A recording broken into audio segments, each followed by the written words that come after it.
There are basically 3 prongs to marketing, and you may already know this, so I'm sorry if I'm preaching to the choir. Publicity, which is what we're talking about, which is not paid for. Advertising, which is paid for. And promotion, which is probably a combination of both a bit, and sometimes based on this. So this is obviously ads. I still have to explain this to my mother sometimes. So when people go, oh, you're advertising, and you're like, no, publicity. Publicity is editorial. It's media that you don't pay for. Promotions are like ticket giveaways and things like that. So these are all functions of marketing. So ultimately, if you're hiring like a marketing consultant, they're probably advising you on all these things. One other piece of this, sorry. Actually, it's a piece of this. Is, the actual buying of media. When you buy ads, you buy time, you buy banner ads on the internet, stuff like that. So that's a function of advertising. And sometimes that then ties into promotions. They'll give you a ticket giveaway if you buy an ad. But sometimes on like NPR and kind of public radio and things like that, you can do some of this without, without buying necessarily. I mean, the thing is, part of it's dependent on the budget. Clearly, this is probably the thing that people spend the least amount of money on, unfortunately, publicity. Okay. Yeah. And this is probably what people spend the most amount of money on. I think the question here is how that money's being spent and how that money's being targeted. Yeah. Because you can niche it a lot better and a lot tighter these days. I mean, obviously, based on the demise of the print media, I'm sure that less and less of this is going to newspaper advertising, and more of it is going to online advertising. I don't really know enough about the numbers and the cost to actually effectively answer that question, though I would imagine that you can probably get a little more bang for your buck in the online world than you do in the print or broadcast world. Unless you're doing kind of a big McDonald's kind of thing, these can generally be done fairly cheaply. I mean, this is things like contests and sweepstakes and win tickets and stuff like that. So, like I said, unless you're doing sort of national Burger King promotion, these can be a fairly cost-effective way, to get the word out. Ultimately, what we're trying to do, is influence behavior. So we're trying to have people, we're trying to ultimately kind of move that dial.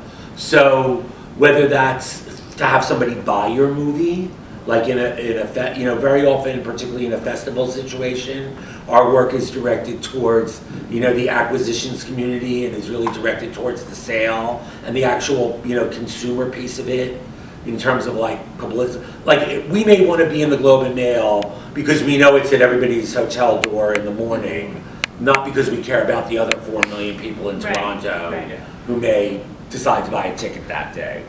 But sometimes it's also directed, particularly when you're dealing with like opening weekend, on-air premiere, you're trying to, influence consumer behavior. Truthfully, unless you have a celebrity cast or a cast that's actually going to attract press during production, chances are you're not doing much actual press during production. And I'm talking about like Entertainment Tonight or Entertainment Weekly or Marquee or stuff like that. So you're better off to spend your money, I'd rather see you have, a 21-day shoot and a photographer for 20 than a 21-day shoot, hire a unit publicist who supposedly is going to get you press, and hire a photographer for 10. Because ultimately you can't recreate this later. If you don't get it during production, you don't have the stills.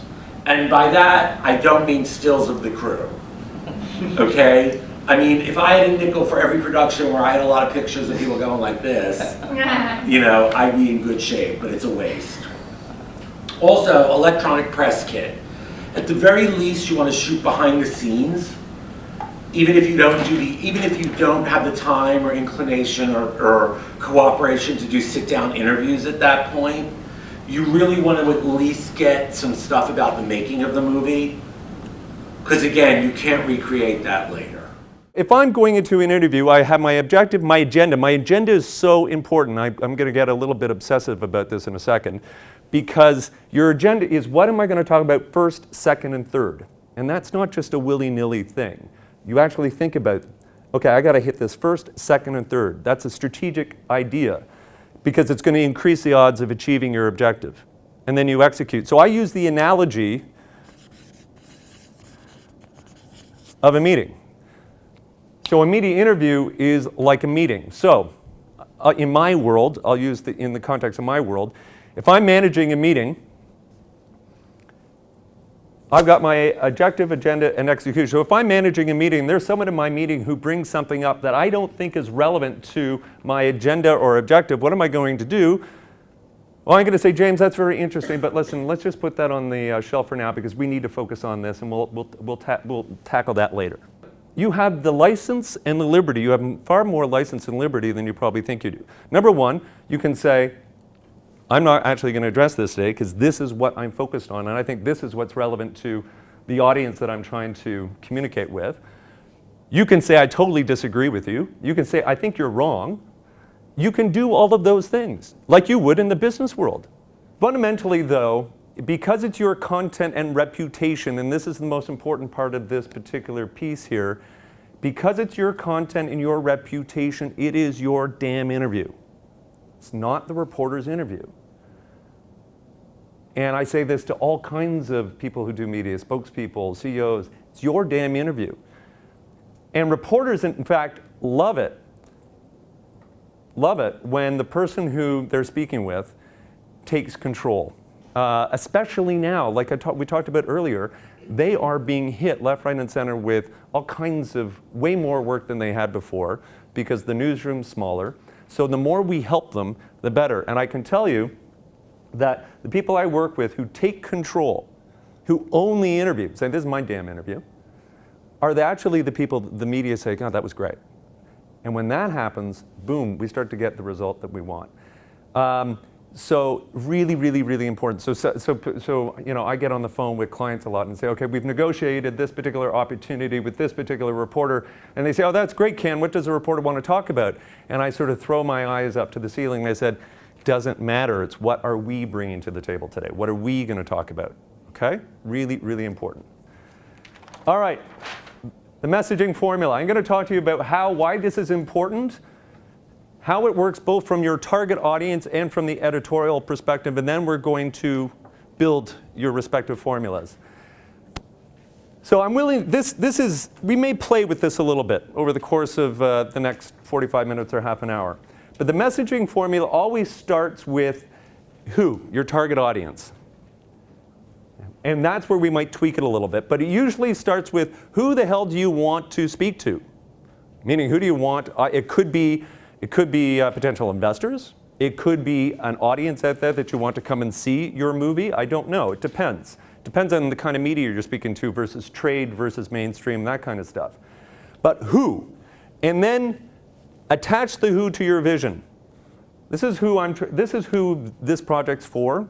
And I want to hear who that is. And that may connect with, you know, your vision, but we'll build that out. But you always start with the who. And then you move down to, well, for these people, the conventional approach has been this. And then my branded approach to satisfy or to meet these tastes or these needs is this. Now, so you start with who is your audience? What, conventionally speaking, have we seen that's meeting this need? And then what am I doing to meet this need or this taste or this interest or this trend, whatever it may be? So you engage. This is just a one bullet statement where you differentiate and then you give them the damn destination. So let's think about this from a TV perspective, all right? And this is why this is where we'll get some conversation. But think about it from a TV perspective, and I get into the 5 to 10 second rule, all right? Let's say you're doing a mainstream television piece, and I'm at home, and I'm potentially a target audience. And what do I have in my hand? I've got my remote control. And I'm really, really fidgety with that remote control. So what is going to get me to lift my finger and hang out with you? And I'm making a really, really quick judgment. And number one is going to be, it probably has nothing to do with you necessarily unless you're huge and famous or what have you. But usually it's going to have something to do with me. What is going to get me to pull my finger off the remote is you hit me in the solar plexus of my self-interest. What is preoccupying me? What are my tastes, my needs, my wants, my curiosities, my fantasies, whatever that may be? If you want me to hang out with you, you got to hit me, number one. And then you might connect me with you, meaning your vision.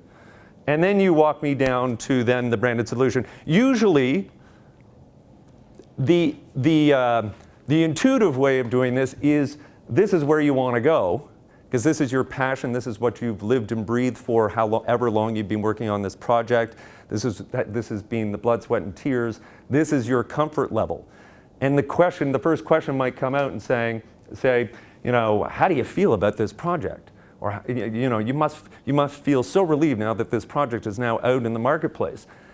And you think, oh yeah, well let me tell you, but no, take a step back. Well, I am really relieved, I'm so proud of it, but let me just take a step back and actually, who do I think this, and then define that, okay? So you always go who, conventional, and branded solution. So far so good?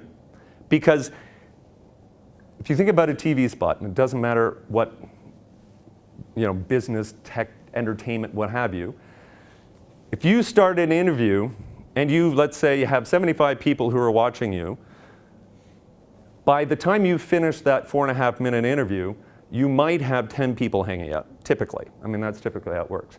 It's like 75% of readers never get past the second paragraph in a magazine or a newspaper article. Your goal is to switch that up entirely. You want 75% of the people who start with you to end with you. You want 75% of people who start a magazine or a newspaper article to finish it, or at least get 3/4 of the way through. So how do you do that? This increases the odds of doing that. And the more eyeballs who hang out with you, the longer, the better it is for your business development.